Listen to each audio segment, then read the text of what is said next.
హెచ్చరిక, దైవజనుని హెచ్చరిక.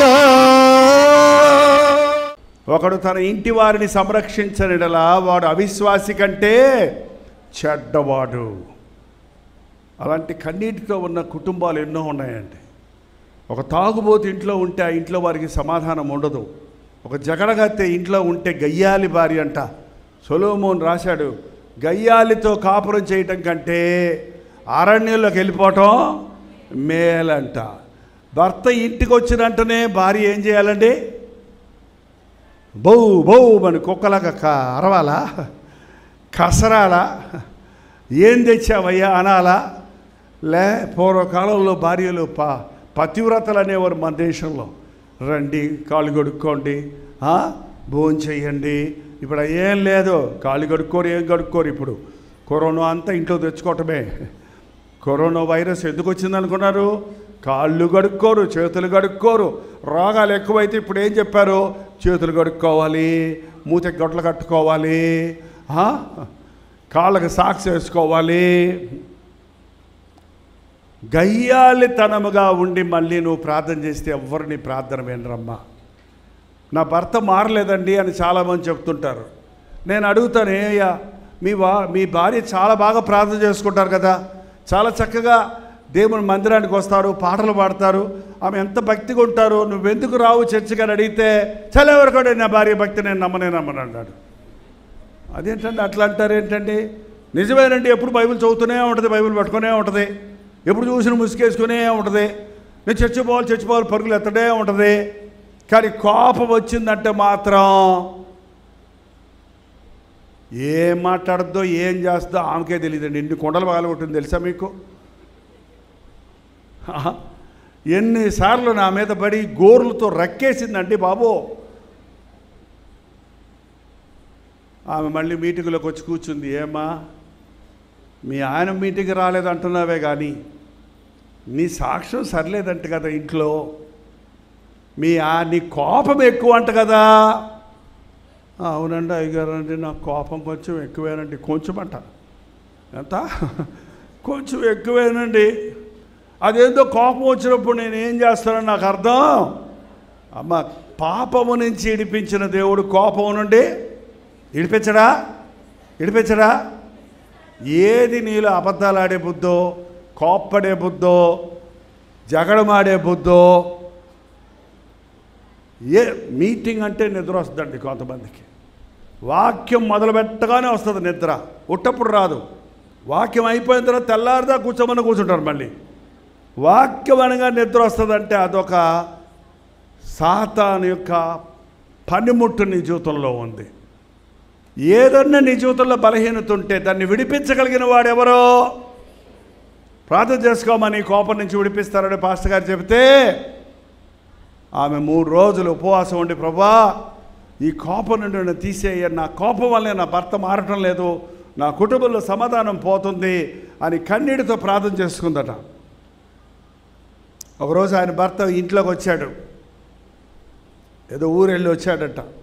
ఆమెకి ఇష్టమైన ఒక గాజు ఫ్లవర్ వాజ్ అంటారు చూడండి, పువ్వులు పెడతారు కదా, ఆ టేబుల్ మీద ఎక్కడి నుంచో కొనుక్కొచ్చుకొని పెట్టుకుందంట ఆమె. ఈయన అడావిడిలో సంచి టనేటప్పటికి అది చెయ్యి తగిలి కింద పడి పళ్ళును పగిలిపోయింది. ఇంకా ఈయనకి పై ప్రాణం పైనే పోయింది. ఆమె ఎక్కడ లేని ఎక్కడి నుంచో కొనుక్కొచ్చుకొని రోజు తుడుచుకొని పెట్టుకుంటుంది. ఆమెకి ఎంత ఇష్టమైంది పగిలిపోయింది. నన్ను రక్కుద్దో, తిట్టుద్దో, ఇంట్లో నుంచి తోసేస్తుందో, ఏమేస్తుందో, ఏం చేస్తుందో బాబోరా అని భయపడిపోయి నిలబడి ఉంటే ఆ 3 రోజులు ప్రార్థన చేసుకున్న తర్వాత కదా ఆమె కోపం ఏమైపోయింది. ఆమె వచ్చిందంట. ఏంటండి నిలబడి ఉన్నారు, రండి, కాఫీ తాగుతారా, టిఫిన్ చేస్తారా, కాళ్ళు కడుక్కుంటారా, భోజనం పెట్టమంటారా అంటే ఆయన ఇంకా అట్లా చూస్తున్నాడంట. ఏంటండి అలా చూస్తారేంటండి, ఏమైందండి? ఇది పగిలిపోయిందా? పోతే పోయిందండి, మీకంటే ఎక్కువ అది, మళ్ళీ కొడుకుందాంలేండి అంటే ఇంకా అట్ అయిపోయాడట. ఆయన చెయ్యబట్టి ఇలా ఊపి ఏమైందండి అని అడిగితే, నువ్వేనా?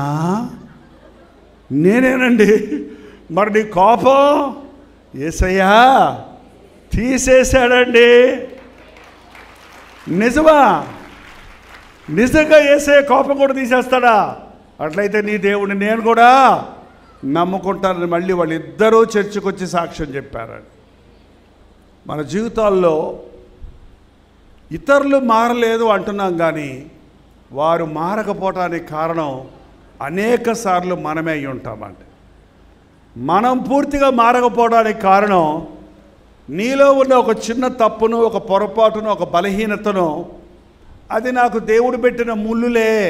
ఏమంటారు కొంతమంది బైబిల్ బాగా చదివే వాళ్ళకి భలే భలే అర్థాలు వస్తాయండి. పౌలు అన్నాడు, దేవుడు నా శరీరంలో ఒక ముళ్ళు పెట్టాడు, అది తీసేయమని నేను ముమ్మారు ప్రార్థించాను, కానీ ప్రభు నా కృప నీకు చాలునన్నాడు అన్న వాక్యాన్ని చదువుకొని, ఎందుకయ్యా నీకు అదంటే, అది దేవుడు పెట్టిన ముళ్ళేనండి అంటున్నాడు.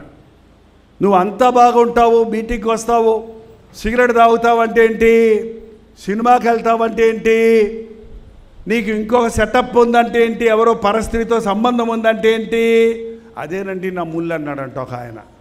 ఏంటంటే ముళ్ళు ఏంటి? పాపముతో దేవుడు ఎవరిని ఎప్పుడూ శోధించడు.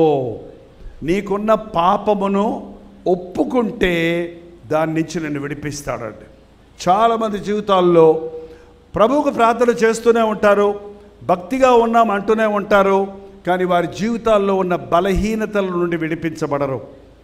పాపము నుండి రక్షించాను, బాప్తిసం పొందానన్న మనిషి, ప్రతి వ్యక్తి తనలో ఇది నా చేత కాలేదు, దీంట్లో నుంచి నేను బయటపడలేకపోతున్నాను, ఇది నేను మానలేకపోతున్నాను అనేది ఏది మన జీవితంలో ఉండకూడదు.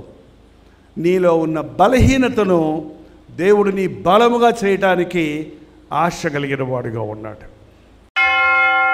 ప్రార్థన. నీ పక్షంలో నాయనా మేము పోరాడినట్లుగా మాకు విశ్వాసము దయచేయము. ఎవరెవరు చేతులెత్తి ఇది నా సమస్య, ఇది నా బాధ, ఇది నాకు కావాలని విశ్వాసముతో నీ సన్నిధిలో విన్నవించుకుంటున్నారో అది ఇప్పుడే వారి జీవితంలో ప్రారంభమవునట్లు బ్రతుకంతా వారు నీ సాక్షులుగా సాక్ష్యమిచ్చుచు ఈరోజు ఒక మరపురాని రోజుగా వారి జీవితాలలో స్థిరపడినట్లు సహాయము చేయము. ముమ్మరమైన పరిశుద్ధాత్మ కార్యములు ఒక్కొక్కరి జీవితములో, ఒక్కొక్క విభాగములో, ఒక్కొక్క విషయములో కొరతలన్నీ తీర్చబడిన వారిగా, కొదువులన్నీ తీర్చబడిన వారిగా, రోగములంటి నుండి స్వస్థత పొందిన వారిగా, అన్నిటికంటే ముఖ్యముగా మారు మనసు లేనివారు, రక్షణ లేనివారు, పాప బంధకములలో ఉన్నవారు విడిపించబడి రక్షించబడినట్లుగా అనేకుల పేర్లు నీ జీవ గ్రంథములో రాయబడినట్లుగా, నీ రాకడ కొరకు మేము సిద్ధపడినట్లుగా పరిశుద్ధాత్మ కార్యములు జరిగించుమని యేసుక్రీస్తు నామములో అడుగుచున్నాను తండ్రి, ఆమేన్. మన తండ్రి అయిన దేవుని యొక్క ప్రేమయు, కుమారుడైన క్రీస్తు యొక్క కృపయు, ఆదరణకర్త అయిన పరిశుద్ధాత్మ యొక్క సహవాసమును కూడి వచ్చిన మనందరికీ ఇప్పుడును సదాకాలం తోడై ఉండును గాక. ఆమేన్, ఆమేన్, ఆమేన్.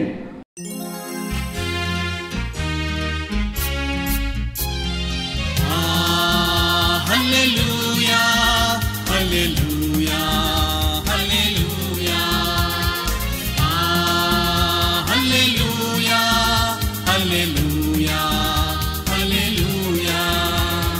కలువరి ప్రేమే మధురం, కలువరి ప్రేమే మధురం, కలువరి ప్రేమే మధురం, కలువరి ప్రేమే మధురం. హల్లెలూయా, హల్లెలూయా, హల్లెలూయా,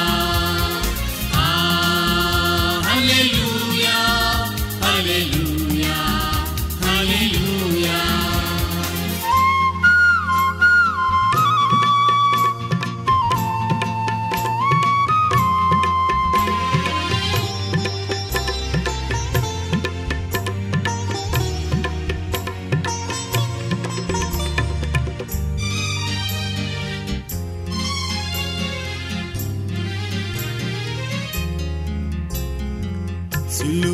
విలువైన విలువ త్యాగం చేసినావుగా. పాపినైనా నా కొరకు చిందించినావుగా, రుధిరం చిందించినావుగా. కలువరి ప్రేమే మధురం, కలువరి ప్రేమే మధురం, కలువరి ప్రేమే మధురం, కలువరి ప్రేమే మధురం. హల్లెలూయా హల్లెలూయా హల్లెలూయా హల్లెలూయా హల్లెలూయా